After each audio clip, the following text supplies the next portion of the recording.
டெஸ்ட்டில் இப்படி ஒரு பிளேயர் வந்து உருவாவார்னு யாருமே கணிச்சது கிடையாது. நம்ம ரவிச்சந்திரன் அஸ்வின் அண்ணா வந்து பார்த்திங்கன்னா 500 விக்கெட்டுகளுக்கு மேலே டெஸ்ட்டில் எடுத்திருக்காரு. அதே சமயம் 3000 ரன்களுக்கு மேலே கூச்சிருக்காரு. 500 வந்து அடிச்சிருக்காரு. கிட்டத்தட்ட வந்து பார்த்திங்கன்னா இவரும் வந்து ஒரு ஆல்ரவுண்டருக்கு ஈக்குவலான அதை விட மேலேயே வந்து ஆடிட்டு இருக்காருன்னு சொல்லலாம்.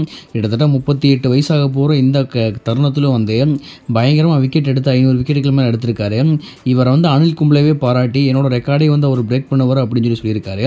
ஆனால் கிட்டத்தட்ட 100 விக்கெட்டுகளுக்கு மேலே வேணும் அப்படின்னாலும் இவரோட ரெக்கார்டுக்கு எந்த ஒரு பஞ்சமும் இருந்ததே கிடையாது. ஒரு சீரீஸ் ஆடினார்னா கிட்டத்தட்ட ஒரு சீரீஸில் அதிகபட்சமான விக்கெட்ஸை வந்து எடுத்திருக்காரு. 32 விக்கெட்டுகள். கிட்டத்தட்ட ஒரு இன்னிங்ஸில் 7 விக்கெட் எடுத்திருக்காரு. 59 ரன்கள் விட்டு கொடுத்து ஒரே டெஸ்ட்டில் 13 விக்கெட்டும் எடுத்திருக்காரு. இந்த அளவுக்கு பயங்கரமாக விக்கெட்டும் எடுத்து அதே டெஸ்ட் மேட்ச்சில் செஞ்சுரி போடுற அளவுக்கு கேப்பபிலிட்டி உள்ளவர் தான் வந்து பார்த்திங்கன்னா நம்ம ரவிச்சந்திரன் அஸ்வின். ஸோ இவரோட ரெக்கார்ட்ஸ் வந்து பழசு இருக்குது. அதுக்கு இந்த ஒரு நிமிஷம் வீடியோ பத்தாது.